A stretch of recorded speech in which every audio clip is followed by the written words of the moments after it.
Welcome to all. आप सभी का इंजीनियर मास्टर्स के ऑनलाइन पोर्टल पे स्वागत है। आज हम स्टार्ट करने जा रहे हैं कॉन्स्टिट्यूएंट्स ऑफ सीमेंट। जैसे कि हमने अपने प्रीवियस वीडियोस में देखा था कि सीमेंट होता क्या है, किसने उसको डेवलप किया, फिर हमने उसके बाद उसकी मैन्युफैक्चरिंग पढ़ी।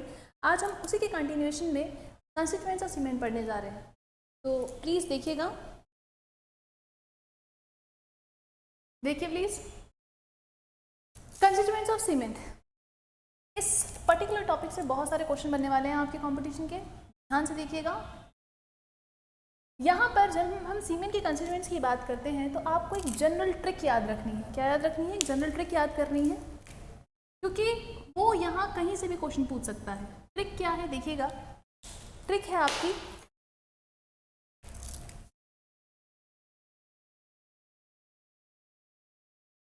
ली-साकिम्सा। अब ये ली-साकिम्सा है क्या, ये जानने वाली बात है थोड़ी सी। प्लीज देखिएगा। LI stands for line. ये क्या है आपकी ट्रिक? ये डिक्रीजिंग ऑर्डर में है। ये सबसे ज़्यादा, फिर ये उससे कम, फिर उससे कम, फिर उससे कम, ऐसे करते करते सबसे कम। कंस्टिट्यूएंट्स ऑफ सीमेंट मतलब क्या? किन किन कंस्टिट्यूएंट से सीमेंट मिलकर बना हुआ है वो हम जानेंगे आज। LI stands for line, S stands for silica, A stands for alumina, C for calcium sulphate,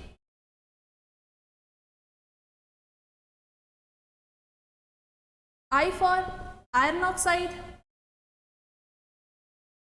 M for magnesia, S for sulfur and A for alkali या alkalis, जो भी आपको समझ में आए। Okay class. लाइन, अगर सबसे पहले हम लाइन की बात करें तो ये अब देख पा रहे हैं, याद रखिएगा प्लीज़। ये सबसे ज़्यादा, इसकी परसेंटेज सबसे ज़्यादा होती है, फिर उससे कम सिलिका की, उससे कम alumina, then calcium sulphate, then iron oxide, then magnesia, then sulphur, then alkali. ठीक है। लाइन की परसेंटेज कितनी रहती है पर्टिकुलर सीमेंट में? ये अवेलेबल रहता है आपका 62 से 67% के अराउंड। जो सीमेंट का एक मेजर पार्ट है वो लाइन कंस्टिट्यूट कर रहा होता है, तो it's a major constituent of cement. वहीं अगर मैं सिलिका की बात करूं तो सिलिका आपका 17 से लेकर 25% तक अवेलेबल रहता है। कितना? 17 से लेकर 25% तक silica cement as a constituent उसमें प्रेजेंट रहता है। ओके। उसके बाद आ जाता है हमारे पास एल्यूमिना। ये रहता है 3 से 8% के अराउंड। देन कैल्शियम सल्फेट 3 से 4% के अराउंड रहता है। सिमिलरली जो ऑक्साइड होगी ये 3 से 4% रहता है। ठीक है। फिर उसके बाद हमारा हो गया मैग्नीशिया। मैग्नीशिया रहता है हमारे, ठीक है। सल्फर भी हमारे पास रहता है 1 से 3%, लेकिन अभी यहाँ पे एक ट्रिकी क्वेश्चन आता है, मैं बताऊंगी आपको। और ये एल्कलाइज आपके जो अवेलेबल रहते हैं। अब इसमें वो क्या इंपॉर्टेंट चीज़ है जो मैं आपको बताती हूँ। जनरली आप किसी भी बुक में देखेंगे या बड़ी बड़ी कंपटीशन के एग्जाम्स में देखेंगे तो मतलब यही दिया हुआ रहता है।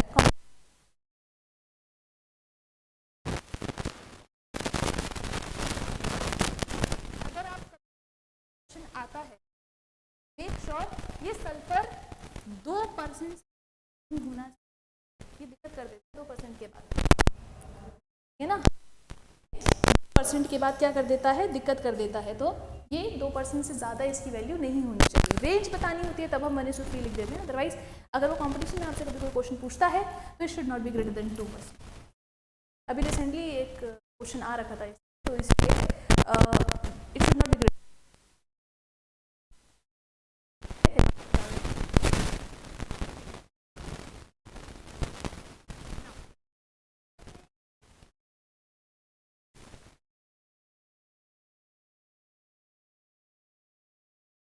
अंदर जो स्ट्रेंथ वाला पार्ट है वो कौन पार्ट करता है? वो लाइन देता है, स्ट्रेंथ देता है। स्ट्रेंथ प्रोवाइड करता है सीमेंट को, लेकिन स्ट्रेंथ के साथ साथ ये साउंडनेस भी देता है। क्या? साउंडनेस भी देता है, एंड साउंडनेस। अब ये साउंडनेस क्या है? साउंडनेस क्या होती है? Resistance against volume change. क्या होती है soundness? Resistance against volume change को क्या बोला जाता है? साउंडनेस बोली जाती है, ठीक है। या फिर ऐसे याद रखिए, soundness is equal to no volume change. Soundness मतलब, ये लिख लीजिएगा क्योंकि बच्चे इसमें बहुत ज़्यादा कंफ्यूज हो जाते हैं कि वॉल्यूम चेंज शायद साउंडनेस होता है, क्योंकि सीमेंट का एक टेस्ट है ना, साउंडनेस टेस्ट, तो उससे बच्चों को लगता है कि शायद इससे ही वॉल्यूम चेंज होता है, साउंडनेस से। साउंडनेस मतलब क्या होता है? नो वॉल्यूम चेंज, या फिर क्या कर रहा है? Resistance against volume change, volume change को रेजिस्ट कर रहा है, उस प्रॉपर्टी को साउंडनेस बोला जाता है, ऐसा आप लोग बोल सकते हैं, ठीक है। अगर साउंडनेस मतलब है नो वॉल्यूम चेंज, तो अनसाउंडनेस मतलब क्या हो गया? Volume change. तो अंडरस्टूड सी बात है। अनसाउंडनेस मतलब क्या? अनसाउंडनेस मतलब वॉल्यूम चेंज। ये चीज़ याद रखने वाली है दोनों, ये बहुत इंपॉर्टेंट है, आजकल ये भी पूछ ले रहा है। साउंडनेस मतलब व्हाट, क्योंकि उसको पता है कि बच्चा कंफ्यूज होता है साउंडनेस एंड साउंडनेस में, इसलिए वो यही क्वेश्चन बना के पूछ लेता है, ठीक है। साउंडनेस मतलब नो वॉल्यूम चेंज, अनसाउंडनेस हो रही है मतलब क्या हो रहा है? वॉल्यूम चेंज हो रहा है। तो मैंने आपको बोला कि लाइन क्या कर रहा है। लाइन क्या कर रहा है बेटा? लाइन की परसेंटेज होती है 62 से 67% के अराउंड। क्या दे रहा है सीमेंट को? स्ट्रेंथ और साउंडनेस दे रहा है। लेकिन अगर ये अपनी लिमिट से पार हो जाए, मतलब ज़रूरत से ज़्यादा हो जाता है अगर, तो क्या हो जाता है? क्या कर देता है?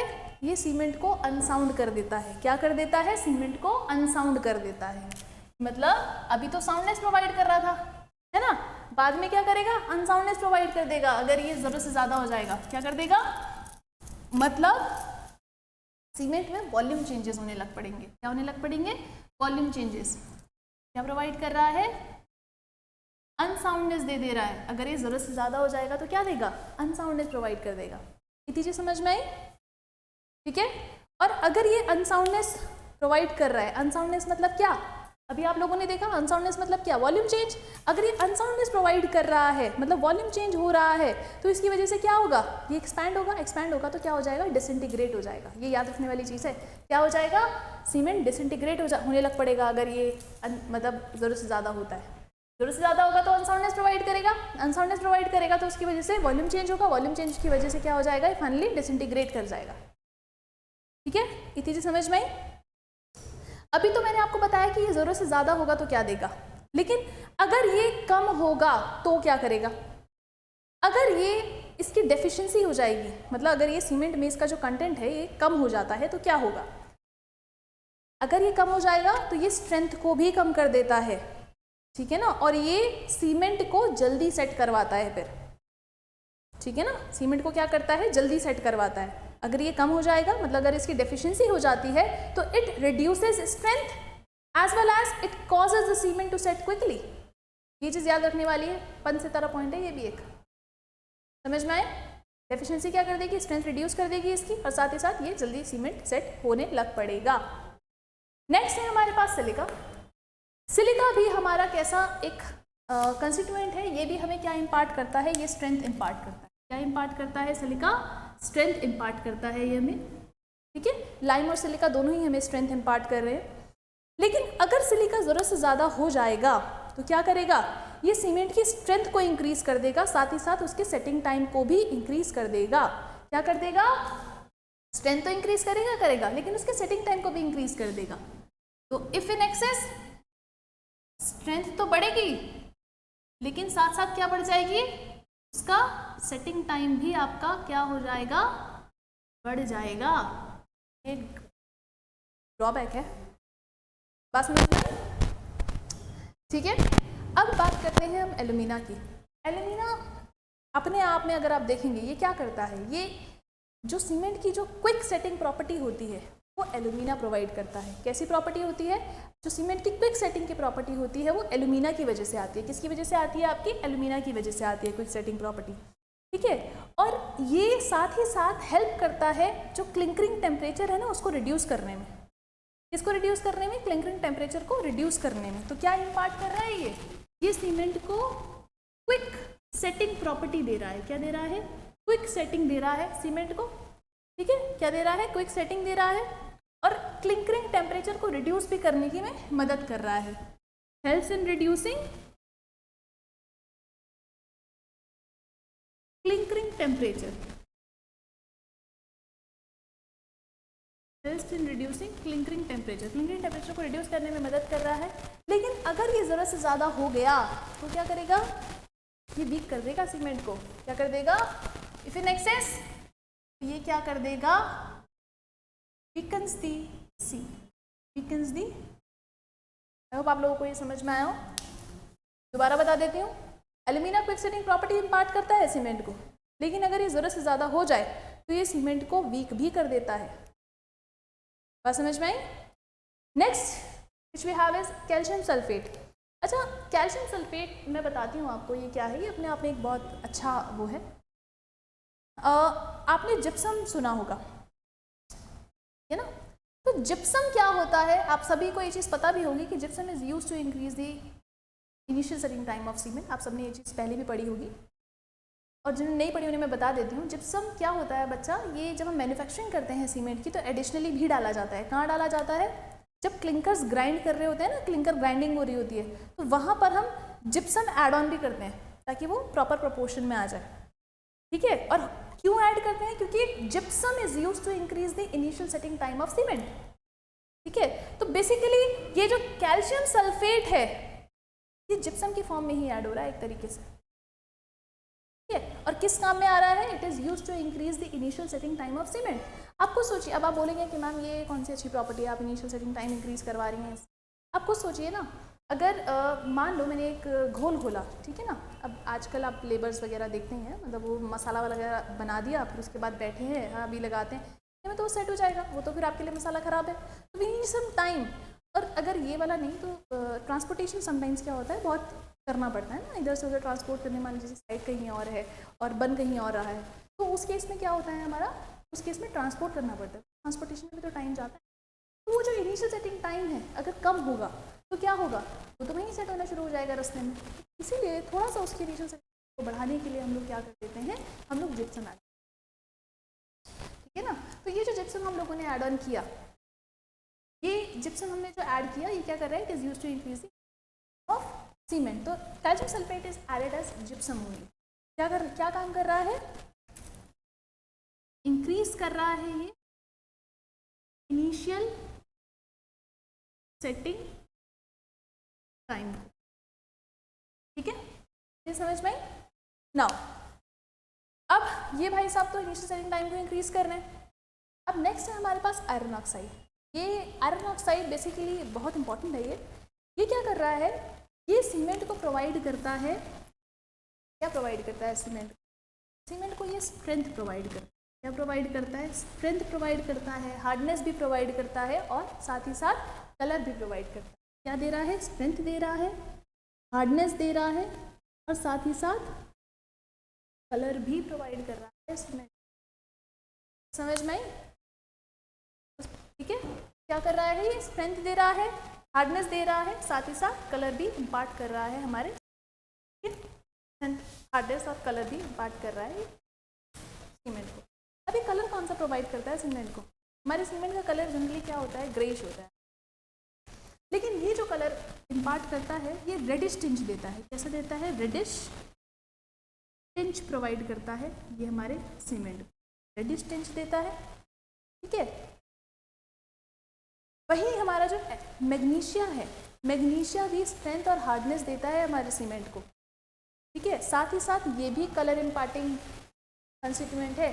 इन दोनों कंस्टिट्यूएंट जहाँ भी आए याद रखना, ये कलर इम्पार्ट करते हैं। क्या इम्पार्ट करते हैं, ये कलर देते हैं, कलर इम्पार्टिंग कंस्टिट्यूएंट्स हैं ये सीमेंट के। तो जहाँ भी आए आयरन ऑक्साइड और मैग्नीशिया जहाँ भी आ जाए ये कलर इम्पार्ट करें, ऐसा याद रखने का। ठीक है, और दोनों के दोनों क्या दे रहे हैं, यहाँ पे स्ट्रेंथ दे रहे हैं, हार्डनेस दे रहे हैं, साथ ही साथ क्या दे रहे हैं, कलर इम्पार्ट कर रहे हैं।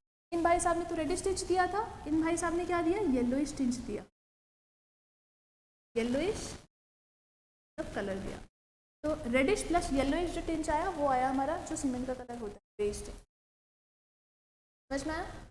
अब हमें ये पता चल गया कि भैया ये दोनों कलर इम्पार्टिंग कॉन्स्टिट्यूएंट्स हैं, ये स्ट्रेंथ हार्डनेस कलर तीनों दे रहे हैं, साथ ही साथ ये कलर भी प्रोवाइड कर रहे हैं हमारे सीमेंट को। ठीक है, अब बात आती है हमारी सल्फर की। अब मैंने आपको जैसे कि बताया था ये 2% से ज़्यादा नहीं होना चाहिए, मैं उसका रीज़न बताऊंगी। ठीक है, क्या होता है, सल्फर वॉल्यूम चेंज के लिए रिस्पॉन्सिबल होता है बेटा। ठीक है ना, और जैसे कि अगर मैं आपको एक छोटा सा एग्जाम्पल दूँ, फाउंडेशंस में भी जो सल्फर होता है उसका कंटेंट थोड़ा सा ज़्यादा होता है। वहाँ पे भी हम स्पेशलाइज सीमेंट यूज़ करते हैं, ऐसा नहीं है कि कोई भी उठाया और यूज़ कर लिया ना, स्पेशलाइज सीमेंट ही यूज़ करते हैं। अभी जब टाइप्स ऑफ सीमेंट बताऊंगी तब मैं आपको वहाँ पे बताऊंगी कि किस जगह पे कौन सा सीमेंट आप यूज़ करते हैं, यूजुअली हम करते आ रहे हैं, ठीक है। तो जहाँ पर भी आपका क्या होगा, ये सल्फर होगा, याद रखिएगा सल्फर हमेशा क्या प्रोवाइड करता है, अनसाउंडनेस प्रोवाइड करता है। मतलब जहाँ पे सल्फर होगा वहाँ पे वॉल्यूम चेंज होगा ही होगा। वॉल्यूम चेंज हो रहा है मतलब क्या हो रहा है, अनसाउंडनेस आ रही है। क्या आ रही है, अनसाउंडनेस आ रही है। इतनी चीज़ समझ में आई, वॉल्यूम चेंज हो रहा है मतलब अनसाउंडनेस आ रही है। तो सल्फर की वजह से वॉल्यूम चेंजेस हुए, ठीक है ना, तो जिसकी वजह से क्या होता है, अनसाउंडनेस आती है सीमेंट के अंदर। इतनी चीज़ समझ में आई। अब यहाँ पर इसीलिए हम लोग प्रेफर करते हैं कि सल्फर हमारा 2% से ज़्यादा नहीं होना चाहिए। ये चीज़ याद रखना, ये इंपॉर्टेंट क्वेश्चन है, एक पेपर में आया हुआ क्वेश्चन, ठीक है। चीज़ें समझ में आई, ठीक है। तो क्या कर रहा है,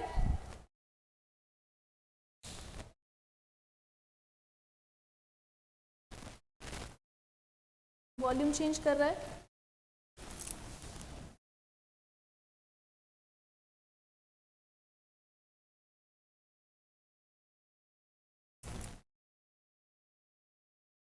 अनसाउंडनेस दे रहा है हमारे सीमेंट को।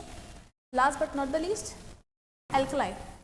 अब आपको लगेगा कि मैम सारे कंस्टिट्यूएंट कुछ ना कुछ दे ही रहे थे, आप ये सल्फर और एल्कली कहाँ से उठा के ले आए, ये क्यों डाले हमने, जब ये इतना ड्रॉबैक ही दे रहे हैं, कुछ पॉजिटिव तो दे नहीं रहे। बच्चा ये हम नहीं लेकर आए, ये जो हमने कैल्केरियस और आर्गिलेशियस मटेरियल लिए थे ना, ये ऑटोमेटिकली उन्हीं के साथ आ गए। हमने एडिशनली इनको ऐड ऑन नहीं किया, हम नहीं चाहते थे कि ये आए, लेकिन ये आ गए, अनवांटेड है, ठीक है। अब एल्कलाइज क्या है, एल्कलाइज अब आप ये बोल सकते हो कि भैया ये एल्कलाई कर क्या रहे हैं, ये सीमेंट में एफ्लोरेसेंस देते हैं, है ना। एफ्लोरेसेंस क्या होता है, आपने वो वाइट कभी चत्ते देखे हो कंक्रीट की वॉल में या ब्रिक वॉल में, जो वो वाइट कलर के चत्ते से बन जाते हैं ना, स्टेन्स बन जाते हैं, वो किसकी वजह से होते हैं, वो एल्कलाइज की वजह से होते हैं, ठीक है। होता क्या है, ये अगर मतलब इस अमाउंट में प्रेजेंट है इसमें, अब क्या होता है कि पानी बारिश आई, वो उसके साथ वो मॉइस्चर कंटेंट के साथ रिएक्ट किया, उसने रिएक्ट करने के बाद क्या हो जाता है, वो स्टेन्स पड़ जाते हैं, वाइट स्टेन चत्ते पड़ जाते हैं, तो वो क्या है, एफ्लोरेसेंस कहलाता है। वो जो वाइट आप स्टेन्स देखते हैं उनको क्या बोलते हैं, एफ्लोरेसेंस बोलते हैं।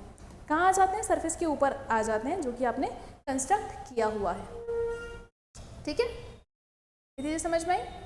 अब क्या होता है, एल्कलीज एक्सपेंसिव रिएक्शंस भी दिखाते हैं, मतलब जैसे अभी बताया था ना, वो एक्सपैंड कर रहा है, कॉन्ट्रैक्ट कर रहा है, तो ऑब्वियसली जब एक्सपेंशन आएगा, जब कोई भी चीज़ एक्सपैंड कर रही है तो क्या होगा, डिसइंटीग्रेशन ऑटोमेटिकली आ जाएगा पिक्चर में। क्या होता है, एल्कलीज एक्सपेंसिव रिएक्शंस करते हैं, जिसकी वजह से क्या मतलब किसके साथ करते हैं, एग्रीगेट्स के साथ करते हैं। कैसी रिएक्शंस होती हैं, एक्सपेंसिव रिएक्शंस होती हैं, मतलब रिएक्ट करते हैं और एक्सपैंड करते हैं। अब ये एक्सपैंड कर रहे हैं तो इसी वजह से क्या होता है, इट लीड्स टू डिसइंटीग्रेशन, ठीक है। और साथ ही क्या कर देते हैं, सेटिंग टाइम को एक्सेलरेट भी कर देते हैं। क्या कर देते हैं, सेटिंग टाइम को एक्सेलरेट भी कर देते हैं। तो यहाँ पे भी हमारा जो एल्कलाइज का ड्रॉबैक है हम वही लिखेंगे। क्या ड्रॉबैक है हमारे एल्कलाइज का, ये एफ्लोरेसेंस दे देते हैं,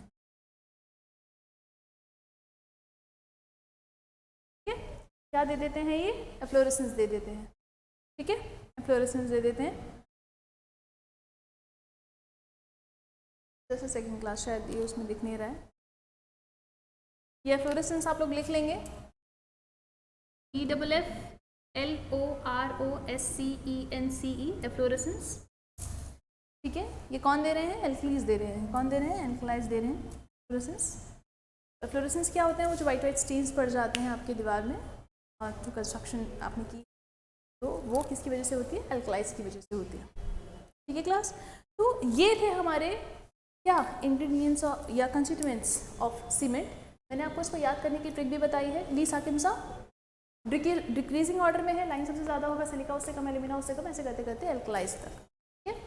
तो इसी सीक्वेंस में आप इसको याद रखेंगे।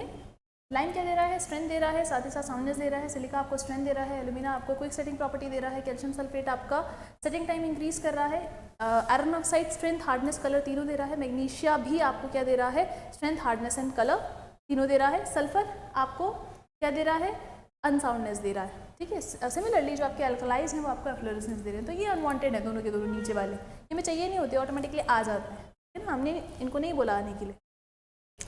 आई होप आप लोगों को इतना समझ में आया होगा, ठीक है, अगर आप लोगों को इतना समझ में आ गया होगा तो हम अपनी नेक्स्ट क्लास से बोक्स कंपाउंड स्टार्ट करेंगे, साथ ही साथ हम लोग टाइप्स ऑफ सीमेंट भी अपनी नेक्स्ट क्लास में देखेंगे। Thank you class, thanks a lot.